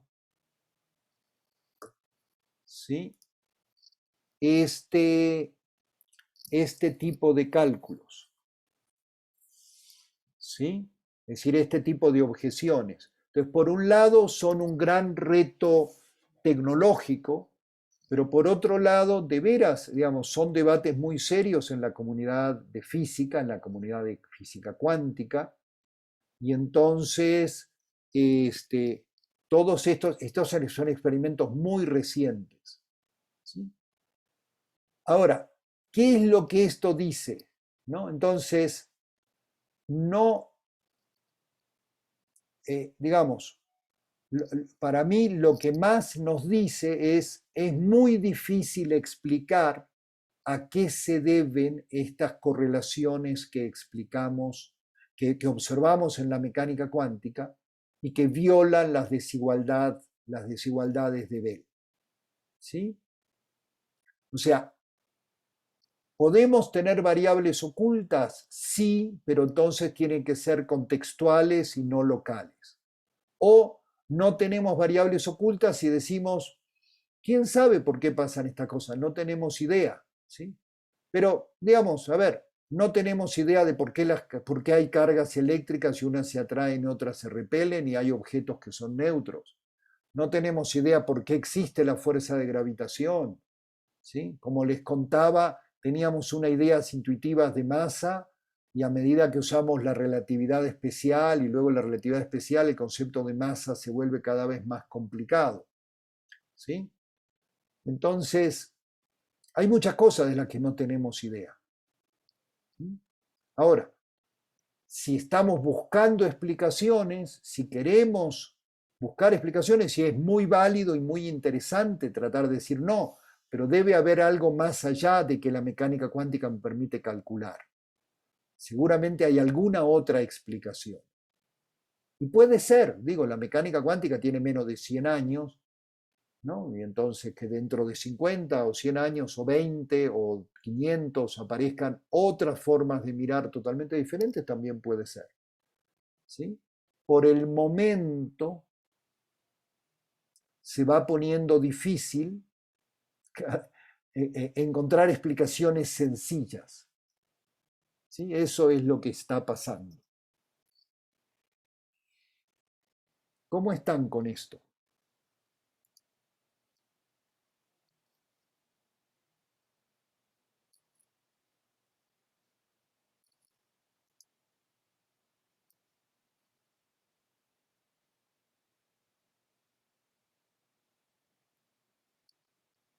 Los dejé mudos, eso no está tan bueno. Yo aún lo estoy procesando un poco. O sea, Sí, yo más o menos también. entiendo lo que, o sea, como que, pues literalmente lo que acaba de decir, que no sabemos por qué pasa, como que sí me causa un poco de conflicto. ¿Por qué te causa conflicto? Cuéntanos, hablemos de eso. Pues, o sea, como que ahora que lo pienso, como que pues, ya muchas cosas de la física me causan conflicto, ¿no? O sea, el que, ¿por qué las cargas negativas, o sea, bueno, iguales se repelen y las contrarias se atraen? Ajá, o sea, como que me causa conflicto el que, o sea, ¿quién dijo que tiene que ser así? O sea, ¿por qué es así? O sea, Ujú. hay otras cosas que pues más o menos no me causan tanto conflicto, ¿no? Como la gravedad un poco. O sea, sí me hace sentido, pero esto no tanto. O sea, sí lo creo, ¿no? Pero pues por eso, ¿no? O sea, como que como no es intuitivo. Pero está bien, a ver, me parece muy valioso. Yo lo que quiero mostrarles, quizás ustedes puedan recordar en secundaria o prepa cuando les hablaron la primera vez de fuerzas. Las fuerzas, al principio costaba mucho entender, para mucha gente le cuesta mucho entender qué es una fuerza, para dónde apunta, ¿no? Y luego nos entrenan, y sobre todo, y alguna gente nunca lo entrega, nunca lo entiende bien, pasa medio de panzazo el curso de física y se olvida de eso. Si estudias física, luego llegas a tu primer curso de física clásica y te machacan y te machacan y ya no pasas ese curso, si no eres muy bien capaz de dibujar y sumar fuerzas y todo eso, ¿sí? Pero fíjense que ese entrenamiento es Kuhn. ¿Han escuchado hablar de Kuhn, de los cambios de paradigma en las revoluciones científicas? ¿Se escucharon hablar de él o no? No, yo no. Uy, bueno, miren qué poquita historia y filosofía de la física. Kuhn es un historiador físico, científico de la segunda mitad del siglo pasado, que justo estudia cómo es que cambian las visiones de la ciencia en las comunidades, sobre todo alrededor de la física cuántica, ¿sí? Cómo es que cambiaron las concepciones, ¿sí? Y él dice, ¿por qué en física todos los físicos del mundo estamos muy orgullosos? Seguro que muchos profesores les dijeron, miren, en cualquier lugar del mundo la física se hace igual. Y alguna gente pretende, dice, eso es porque la física habla de cosas verdaderas. Ahora, uno podría decir, sí, en todas las iglesias católicas del mundo se recita el mismo catecismo, ¿sí? Y entonces uno dice, ah, no, pero el catecismo no es cierto. ¿Y por qué el catecismo no es cierto y el libro de Resnick sí? Exactamente es, Ariel, la estructura de las revoluciones científicas, ¿sí? Entonces, lo que dice Kuhn es que cuando uno es adoctrinado, cree en su doctrina y la ve con naturalidad. Entonces, piensen cuánto sufrieron para estar bien entrenados en fuerzas, ¿no? Y en poder trabajar con todo esto y en usar el cálculo. Y es una herramienta poderosa y descriptiva. No es la única, ¿sí? Entonces, cada comunidad, ¿sí? Y la otra cosa es que uno podría decir, no, pero estas ideas vienen desde Galileo y nos cuentan esa historia. Por ahí algunos de sus profesores dijeron, no, miren, de Galileo para acá tenemos una continuidad histórica, ¿sí? Pero esa continuidad histórica está basada en el hecho de que seguimos usando las mismas palabras para hablar de cosas diferentes, ¿no? Entonces, mira, ya Galileo hablaba de masa y Newton hablaba de masa. Sí, pero ¿a poco la masa de Newton es una prima tercera de la masa esta que vimos como el invariante del cuadrivector energía-momento en relatividad especial? ¿Sí? Pero sí hay una cierta conexión, pero todo el tiempo estamos deslizando los sentidos, lo cual es muy bueno, ¿sí? Pero bueno, así pasa con la ciencia, ¿sí? Para mí es sobre todo una invitación a tener mucho cuidado con esto de asociar ciencia con verdad, ¿sí? Si la ciencia es un consenso de una comunidad que usa ciertas tecnologías en un momento dado y que tiene un montón de creencias, y sobre esas creencias se construyen las verdades. Y uno puede decir, no, no, pero esto está verificado experimentalmente. Sí, pero los experimentos se diseñan dentro de esos contextos. Entonces yo lamento, probablemente yo no sé si justo les estoy arruinando la película o estoy diciendo algo muy diferente de lo que le dijeron otros profesores. Eso en realidad sería muy bueno, para que ustedes escuchen voces variadas, ¿sí? Y usen su libre albedrío para tener muchas visiones, ¿sí? Lo cual no invalida para nada las aplicaciones tecnológicas. Esas funcionan muy bien, ¿sí? Hay mucho trabajo para hacer en las aplicaciones de la mecánica cuántica, ¿sí? Y uno puede trabajar en mecánica cuántica en el laboratorio, en la industria o en la teoría haciendo cálculos y nunca volverse a preguntar nada de esto. ¿Sí?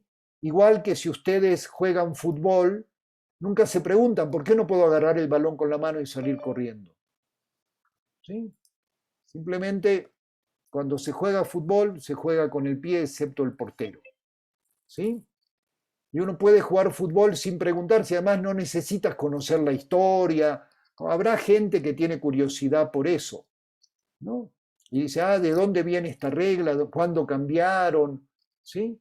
Pero puedes jugar y ser un gran o una gran jugadora de fútbol y que no te importe nada de todo eso, simplemente disfrutas haciéndolo. ¿Sí? Y con la física es lo mismo. ¿Sí? Qué bueno, Natalia, que dices que te lo encuentras más emocionante. ¿Sí? Entonces, yo les comparto estas preguntas y ustedes pueden dedicarse a la física el resto de su vida y no volver a tocarlas. O hay alguna gente que se dedica a esto profesionalmente, que se llama fundamentos de mecánica cuántica. ¿Sí? O hay mucha gente que va y viene. Por ejemplo, esto que les mostraba de Seilinger y Winland, ¿sí? Están con un pie en cada lado. Tienen cosas muy profundas de fundamentos y tienen desarrollos tecnológicos y teóricos muy valiosos e importantes. ¿Sí? Porque no está contrapuesto una cosa con la otra. Y las tecnologías, además ahora, todas estas tecnologías que permiten controlar átomos de a uno, fotones de a uno, ¿sí? Y hacerlos interactuar, permiten una variedad de experimentos que hace unas décadas eran inimaginables. ¿Sí? Y eso permite al mismo tiempo una cantidad de tecnologías increíbles. ¿Sí? Hay un grupo de colegas experimentales de San Luis Potosí, de la Ciudad de México, de Puebla, que están haciendo, por ejemplo, un gravímetro ultrasensible usando trampas de átomos. ¿Sí? Es un proyecto precioso que puede permitir medir gravedad con muchos dígitos, ¿no? ¿Ustedes hicieron el experimento de medir la constante de la gravedad en el laboratorio de mecánica? Sí, ¿Sí? Es de los más aburridos que existe, ¿cierto? sí, Pero bueno, esto es medir no el 9.8 más menos punto 2, ¿sí? Sino medirlo con 5 cifras significativas. Con esa precisión se puede detectar cambios en la composición de la corteza terrestre, porque son cambios en la densidad local. ¿Sí? Entonces hay un montón de cosas de prospección geológica que se pueden hacer con gravímetros que tengan esa cantidad de dígitos de precisión. ¿Sí? Pueden detectar cambios de altura de metros, pueden ver cómo G cambia con metros de altura, ¿sí? Por el 1 entre R cuadrado. ¿Sí? Y montones de cosas como esa. Entonces hay tecnologías impresionantes. Entonces, usar la mecánica cuántica no requiere, ¿sí?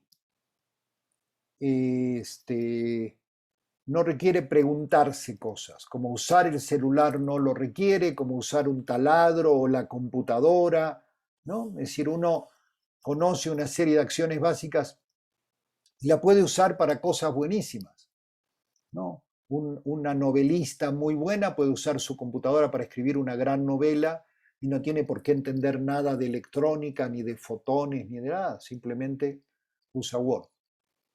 ¿Sí? Entonces, hay muchas cosas, pero a mí me gusta invitarles a ver que hay un universo muy grande de cosas. ¿Mm?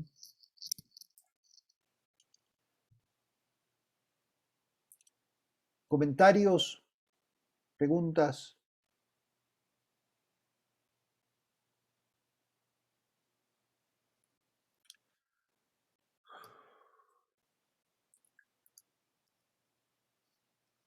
Entonces, Antes de irnos, me gustaría compartirles brevemente, ¿sí? ¿Qué dice la mecánica cuántica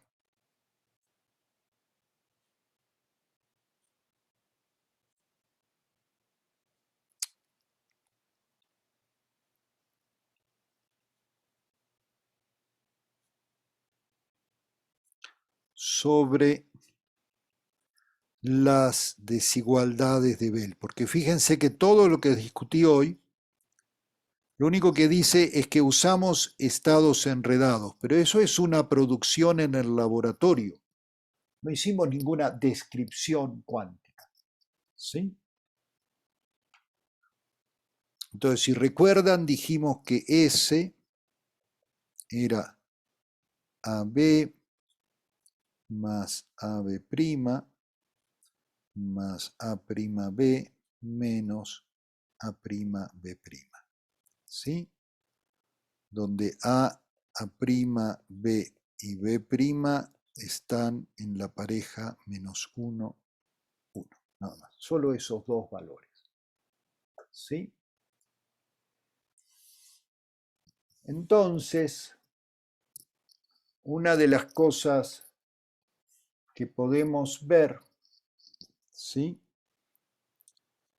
es que este promedio AB, ¿sí?,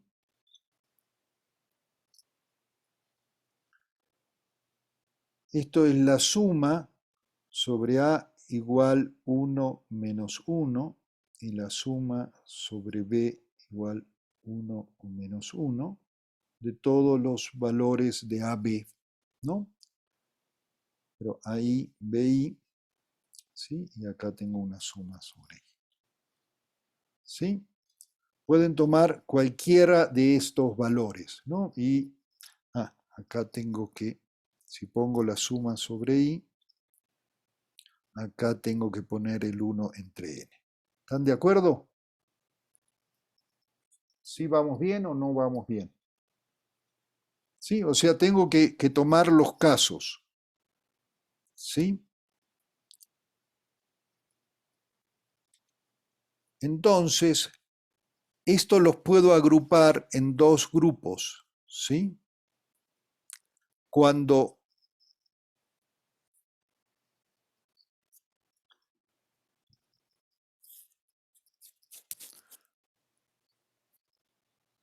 ¿sí? Entonces, fíjense que voy a tener diferentes casos, ¿no? Entonces, ¿qué puedo tener? ¿Sí? Es decir, los casos tengo AB, 1, 1, 1 menos 1, menos 1, 1 y menos 1, menos 1. ¿Sí? Entonces, lo interesante acá, que en realidad es muy sencillo, es que cuando calculo A por B, esto es 1, menos 1, menos 1 y 1. ¿Sí?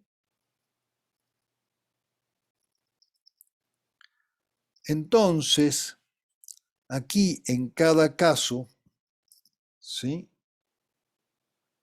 lo que voy a tener, el amarillo creo que se ve muy mal.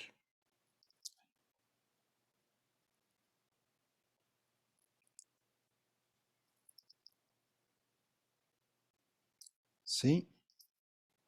Entonces, esto va a ser 1 sobre n, ¿sí?, de la suma sobre i, ¿sí?, de AI, BI, ¿sí?, cuando A es igual a B, más la suma sobre I de AI, BI, cuando A es igual a menos B. ¿Sí? Simplemente junté estos cuatro casos en dos.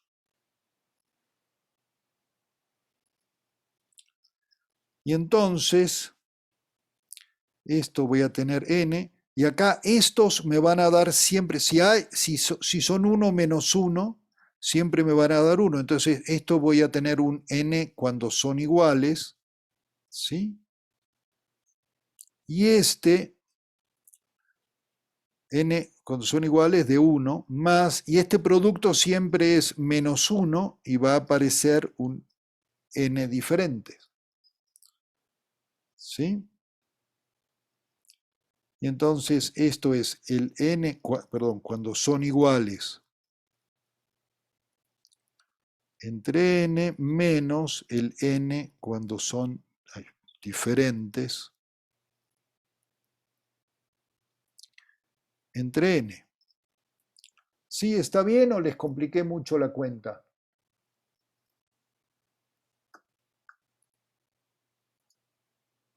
Ahí los dos n son distintos, ¿verdad? N N igual, igual. sí, pueden ser cualquier valor, ¿no? O sea, si fueran todos iguales, es decir, la única condición aquí es que n iguales más n diferentes sea el n total, ¿sí?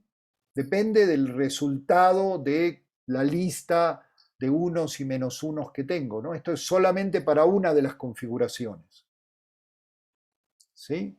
Suponiendo que tanto Alicia como Beto eligieron su primer base para medir, tienen una lista, ¿no?, de resultados y a veces son iguales y a veces son diferentes, ¿sí? Entonces simplemente cuento cuántas veces Alicia y Beto tuvieron resultados iguales, cuántas veces tuvieron diferentes, ¿sí?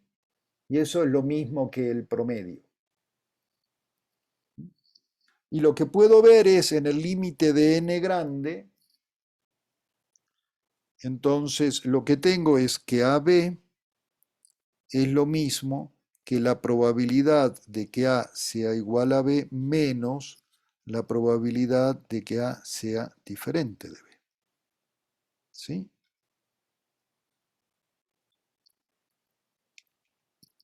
Es decir, que fíjense que tiene sentido. A ver, si en todos los casos A es igual a B, o sea, siempre son 1 o son menos 1, el promedio es 1 y la probabilidad de que sea igual a B es 1. ¿Sí? Si en todos los casos es diferente, son diferentes, entonces la probabilidad de que A igual a B sea igual a B es 0 y la probabilidad de que sea diferente de B es menos 1. Y si siempre son diferentes, el producto de A por B da menos 1. Y si el número de veces que son iguales y son diferentes es el mismo, entonces las dos probabilidades son iguales, ¿sí? El promedio es 0, que quiere decir que tuve tantas veces resultados iguales como resultados diferentes. ¿Sí? Ahora, ¿para qué nos sirve calcular eso? ¿Sí? Porque podemos tener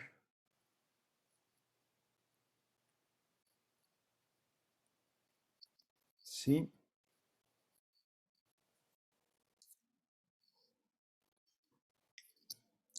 un estado,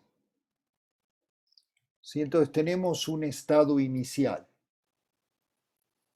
¿sí? Entonces vamos a pensar que tenemos un estado phi más, que es 1 entre raíz de 2, HH más VB. ¿Sí? Y ahora vamos a medir, entonces, Alicia mide en alfa, ¿sí? Y Beto en la base beta, ¿sí? Pero ya sabemos que H alfa es coseno de alfa, ¿sí? Y H beta es coseno de beta. ¿Mm?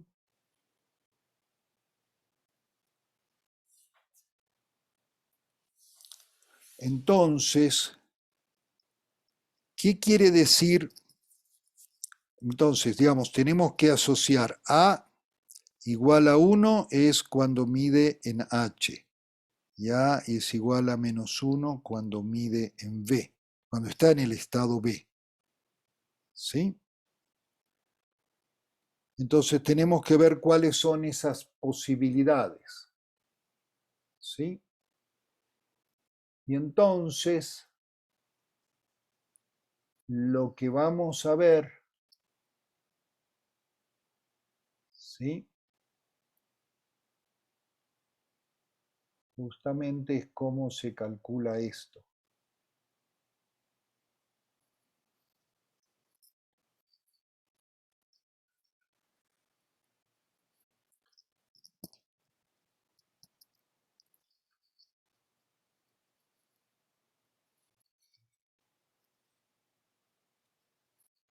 ¿Sí? Entonces, lo que queremos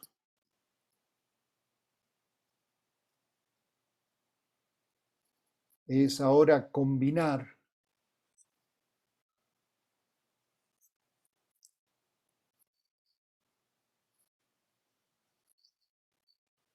¿sí? Entonces, lo que vamos a calcular es alfa, beta, phi más. ¿Sí?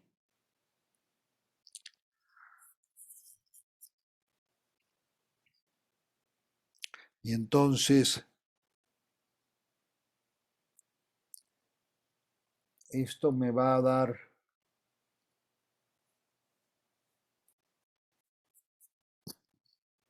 ¿sí? Entonces, tengo que poner este, ¿sí? Y esto me va a dar, digamos, esto lo tengo que hacer así, 1 entre raíz de 2.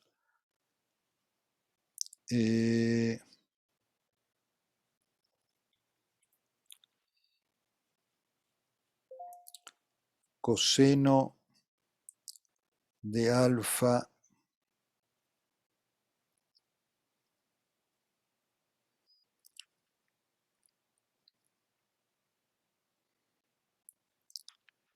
h, ¿sí? Y esto va a ser en Alicia, más seno de alfa b en Alicia, ¿sí? Por 1 entre raíz de 2, coseno de beta h en beto más seno de beta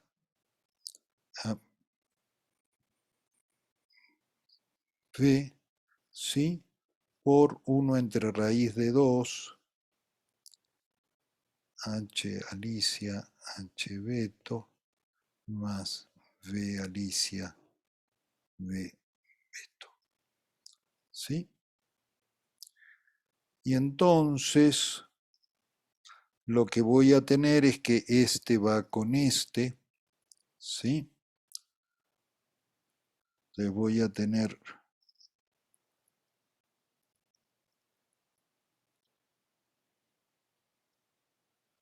¿sí? Me va a quedar 1 entre 2 raíz de 2, ¿sí? Y entonces este me va a quedar coseno de alfa, coseno de beta, Son tres multiplicaciones, ¿no? ¿eh? Que sí son tres multiplicaciones, o sea, son tres términos, ¿no? A ver, No, o sea, es que estoy confundido si ahí estamos multiplicando tres términos. lo que pasa es que tengo, a ver, este es el estado alfa beta, este de acá hasta acá, este es alfa beta, ¿sí? Y este de acá es phi más, Ah, ok, sí. Ah, sí, ya ¿sí? me quedo claro, gracias. Entonces, este y este me da un coseno de alfa, coseno de beta, ¿sí?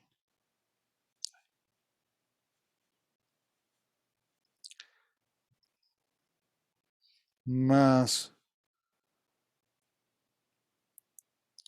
¿sí? Entonces esto es los cruzados más seno de alfa, seno de beta. ¿Sí? Porque son los únicos términos que coinciden. Uy, ya queda muy poquito tiempo. Bueno, entonces me voy a tener que ir al resultado final. Perdonen ustedes. ¿Sí? Entonces, en definitiva, lo que voy a tener es que E alfa beta, ¿sí? Va a ser, ¿sí? Esto es la posibilidad de tener más con alfa beta más la probabilidad de tener más menos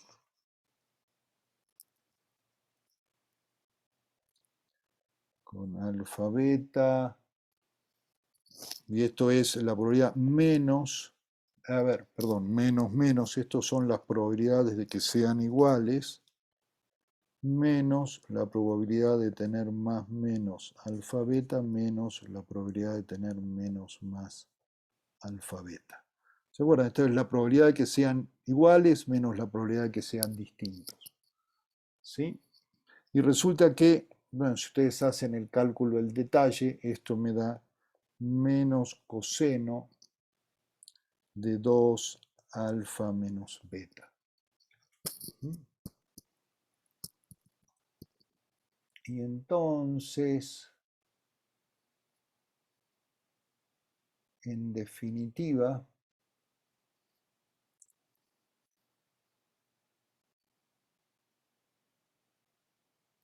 ¿sí?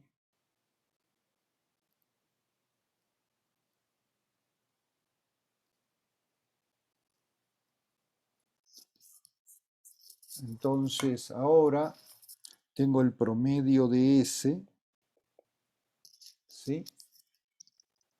Y si se acuerdan, esto era E alfa beta más E alfa beta prima más E alfa prima beta menos E alfa prima beta prima. ¿Sí? Son bases.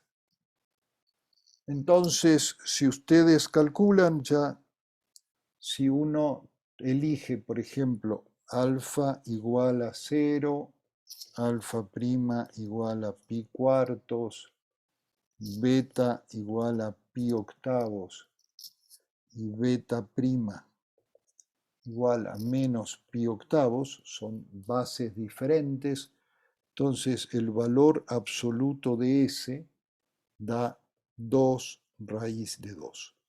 Entonces la mecánica cuántica dice que sí se pueden violar las desigualdades de Bell. ¿Sí? Es decir, eso es. Entonces, y nunca se había. Este es el límite máximo que predice la mecánica cuántica. ¿Sí? Entonces, las observaciones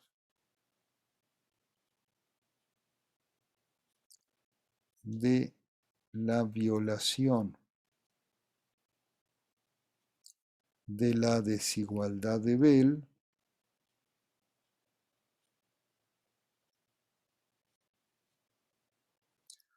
son consistentes con la mecánica cuántica.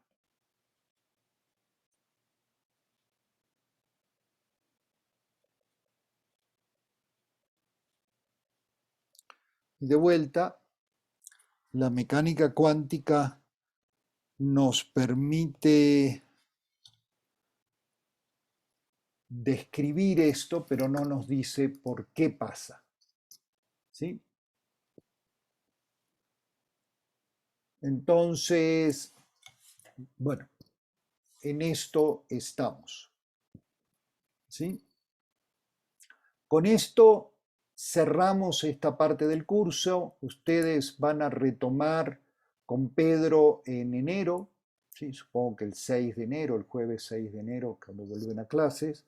¿sí? Hasta fin de enero van a estar haciendo aplicaciones de la ecuación de Schrödinger y el 14 de enero tienen que entregar el trabajo final y, y en la primera semana de febrero vamos a, ¿sí? Vamos a dejar de compartir. En la primera semana de febrero van a presentar en las presentaciones orales de sus trabajos finales. ¿Sí? Ya en este curso no vamos a seguir trabajando con ustedes, pero tienen mi correo electrónico. Me encanta hablar de estas cosas y de muchas cosas de mecánica cuántica, así que si en el próximo semestre o en otros quieren que sigamos conversando o que trabajemos algunos de estos temas, me encanta y está muy abierta la posibilidad para que trabajemos. ¿Mm? Muchas gracias. Entonces, Profe, bueno, ¿algún comentario de cierre? Yo antes de que cerremos, es una duda de la tarea. Ujú. Dime de la Sí. tarea. En, en el problema 3,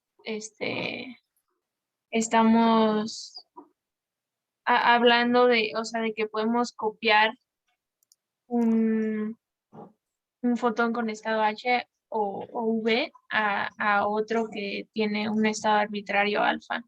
Y solo mi duda es, ¿esa alfa arbitraria quiere decir que se vale para cualquier estado alfa o solo para Claro. ese específico? No, ese alfa es que necesito, en el libro de texto, esto lo discuten también ahí en el Quantum Physics, y dicen es como tener una fotocopiadora, ¿no? Entonces yo tengo mi hoja de papel que quiero fotocopiar y una hoja en blanco en la que quiero hacer la copia. Este Ok, alfa es la hoja en blanco, ok, gracias. ¿sí? Eso es que necesito, si voy a tener una copia, tengo que tener sobre qué copiar, ¿sí? O sea, si voy a tener dos fotones al final, tengo que tener una forma de tener esos dos fotones. Entonces, tengo un estado de polarización de un fotón y otro fotón extra donde quiero que se reproduzca la polarización del primero. Dale. Muy bien. ¿Y Natalia, habías levantado la mano? sí, también tenía una duda de la tarea. Es que en el ejercicio 1, el D, no, no he podido demostrar que en general no son factorizables.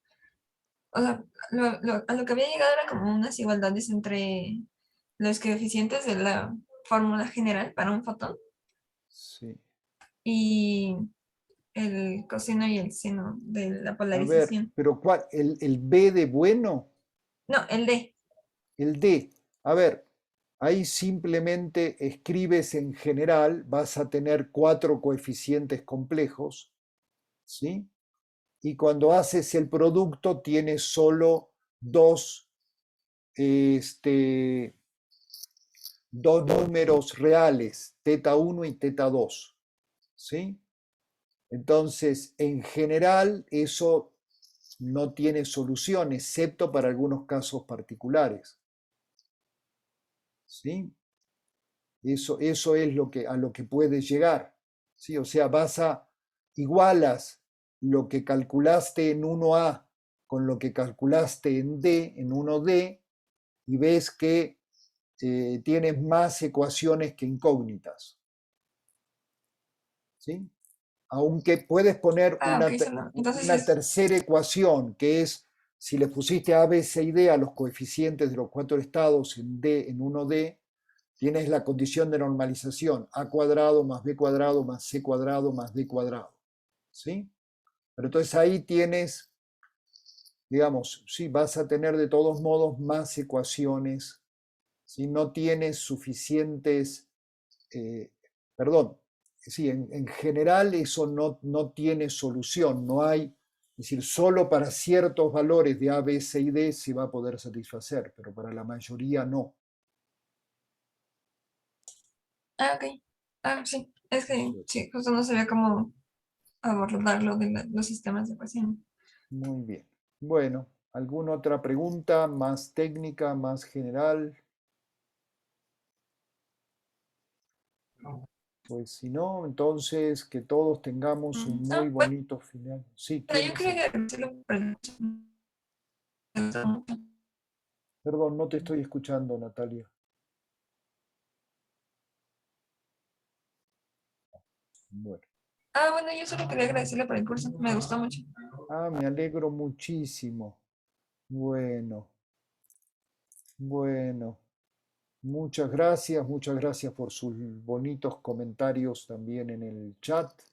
Yo he disfrutado mucho, sigo disfrutando trabajar con ustedes y como les digo, las puertas están abiertas, las de mi oficina o las de mi correo y mi Zoom, para que sigamos platicando. ¿Sí?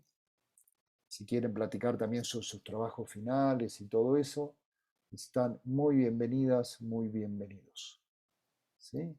Que tengan muy buen descanso de vacaciones y un hermoso inicio de año. Hasta luego. Vale, gracias. Feliz Navidad. Gracias, profesor, que tenga felices fiestas. Bye. Luego. Hasta luego. Hasta luego.